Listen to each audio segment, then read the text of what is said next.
Today, we're going to read Horrid Henry. Horrid Henry Runs Away.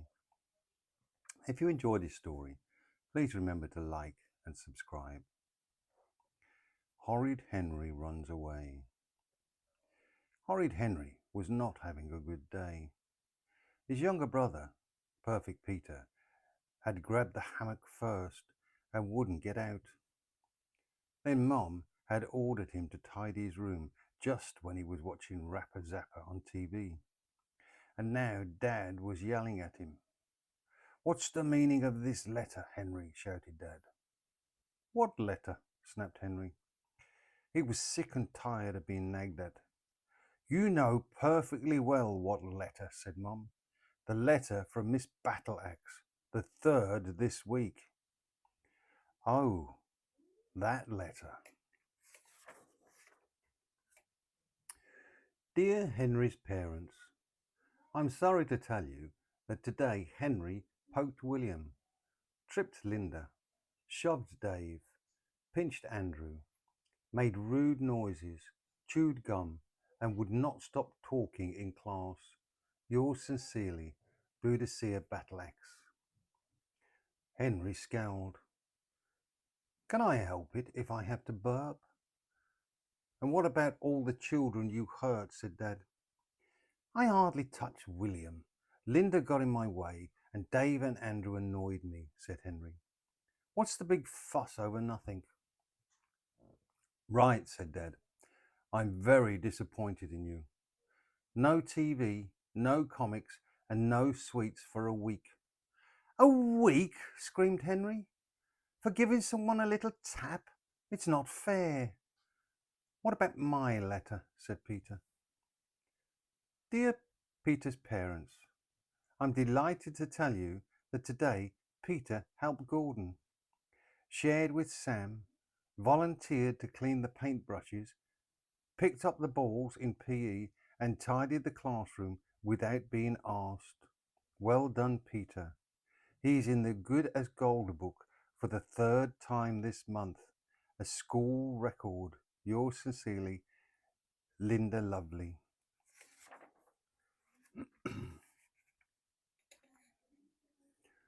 Dad glowed. At least one child in this family knows how to behave. Peter smiled modestly. "You really should think more about other people, Henry," said Peter. "Then maybe one day you'll be in the Good as Gold book." Horrid Henry snarled and leapt on Peter. He was a primeval slime oozing over a trapped insect. "Yow!" howled Peter. "Stop it, Henry," shouted Mum. "Go straight to your room now." Horrid Henry stomped up the stairs to his bedroom and slammed the door. "That's it," screamed Henry. "No one in this family likes me, so I'm leaving." He'd show his horrible parents. He would run away to the jungle. He would fight great snakes, crush crocodiles, and paddle alone up piranha-infested rivers, hacking his way through the vines, and he'd never ever come back. Then they'd be sorry. Serve them right for being mean to me. He could see them now. "If only we'd been nicer to Henry," Dad would cry. "Yes, such a lovely boy," Mum would sob. "Why, oh why we were so cruel to him. If only Henry would come home, he could always have the hammock." Peter would whimper, "Why was I so selfish?" Shame really, thought Henry, dragging his suitcase from under the bed, that I won't be here to see them all wailing and gnashing their teeth. Right, he thought, I'll only pack things I absolutely need. Lean and mean was the motto of the heroic Henry, jungle explorer. Henry surveyed his room. What couldn't he live without? He couldn't leave his grizzly grub box and dungeon drink kit. Into the bag went the box and the kit. His Super Soaker 2000 water blaster would definitely come in handy in the wilds. And of course, lots of games in case he got bored fighting panthers. Comics, Henry considered. Definitely. He stuffed a big sack into his bag. A few packets of crisps and some sweets would be good. And the box of Dayglow slime. Henry certainly didn't want Peter getting his sticky fingers on his precious slime. Teddy. Nah, Teddy wouldn't be any use where he was going. Perfect, thought Henry. Then he closed the bulging case. It would not shut. Very reluctantly, Henry took out one comic and his football. There, he thought. He'd be off at dawn, and wouldn't they be sorry? Tweet, tweet. Heroic Henry, jungle explorer, opened his eyes and leapt out of bed. The early birds were chirping. It was time to go. He flung on his jungle gear. Then sneaked into Peter's room. He crept over to Peter's bed and pinched him. What, muttered Peter. Shut up and listen, whispered Henry, fiercely. I'm running away from home. If you tell anyone I've gone, you'll be really sorry. In fact, you'll be dead. I won't tell, squeaked Peter. Good, said Henry. And don't you dare touch anything in my room either. Horrid Henry crept down the stairs. Bang, bump, bang, bump. His suitcase clunked behind him. Henry froze, but no sound came from Mum and Dad's room. At last, Henry was safely down the stairs. Quietly, he opened the back door and slipped into the misty garden. He was outside. He was free. Goodbye, civilization, thought Henry. Soon, he'd be streaming down in the Congo in search of adventure. Of course, I'll need a new name, thought Henry, as he began his long trek. To stop Mum and Dad tracking me down, Henry, Intrepid sounded good. Piranha Pirate also had a nice ring. And I'll need to disguise myself too, thought Henry. He'd wait until he got to the jungle for that. He stole a quick glance behind him. No search party was after him so far. Henry walked and walked and walked. His suitcase got heavier and heavier and heavier. Phew! Henry was getting a bit tired dragging that case. I feel like I've been travelling for miles, thought Henry. I think I'll stop and have a little rest at the secret hideaway. No one will find me there. Horrid Henry climbed into the treehouse and stepped on something squishy. Ah! Screamed Henry. Ah! Screamed the squishy thing. What are you doing here? Snapped Horrid Henry. What are you doing here? Snapped Moody Margaret. I've run away from home, if you must know, said Henry. So have I, and this is my treehouse, said Margaret.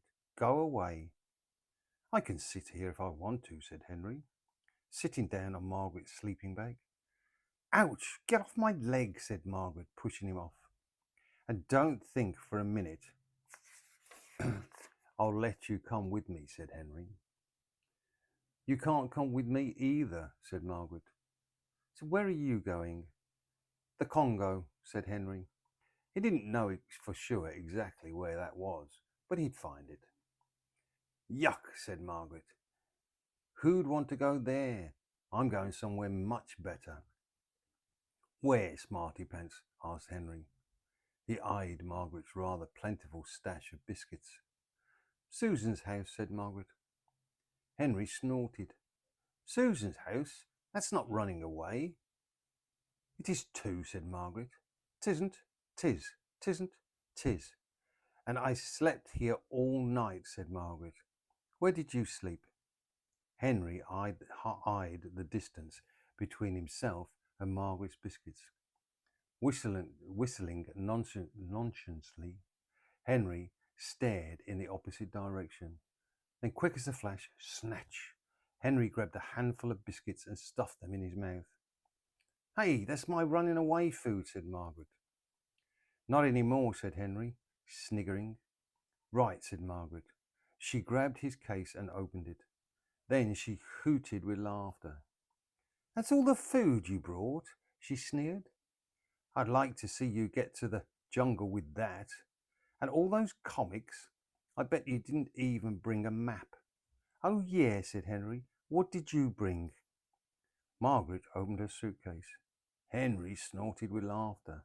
Clothes? I don't need clothes in the jungle anyway. I thought of running away first, jeered Henry. Didn't, said Margaret. Did, said Henry. I'm going to tell your mother where you are, said Margaret, and then you'll be in big trouble. If you dare, said Henry, I'll go straight over and tell yours, and I'll tell her that you slept here last night. Won't you be in trouble then? In fact, I'll go and tell her right now. I'll tell yours first, said Margaret. They stood up, glaring at each other. A faint, familiar smell drifted into the treehouse. It smelled like someone cooking. Henry sniffed. What's that smell? Margaret sniffed. Pancakes, she said. Pancakes? Only Henry's favourite breakfast. Whose house? Margaret sniffed again. Yours, she said sadly. Yummy. Dad usually only made pancakes on special occasions. What could be happening? Then Henry had a terrible thought. Could it be they were celebrating his departure? How dare they? Well, he'll soon put a stop to that. Henry clambered out of the treehouse and ran home. Mum, Dad, I'm back, he shouted. Where are my pancakes? They're all gone, said Mum. All gone? Why didn't you call me, said Henry. You know I love pancakes. We did call you, said Mum, but you didn't come down. We thought you didn't want any. But I wasn't here, wailed Henry. He glared at Perfect Peter. Peter went on eating his pancakes, a little faster, his arm protecting his plate. Peter knew I wasn't here, said Henry. Then he lunged at Peter's plate. Peter screamed and held on tight. Henry said he would kill me if I told, so I didn't, shrieked Peter. Henry, let go of the plate and don't be so horrid to your brother, said Dad. Henry let go. There was only half a pancake left anyway, and it had Peter's yucky germs all over it. Dad sighed. All right, I'll make another batch, he said, getting up. Henry was surprised. Thanks, Dad, said Henry. He sat down at the table. A big steaming stack of pancakes arrived. Henry poured lashings of maple syrup on top, then stuffed a huge forkful of buttery pancakes into his mouth. Yummy. He'd head for the Congo tomorrow.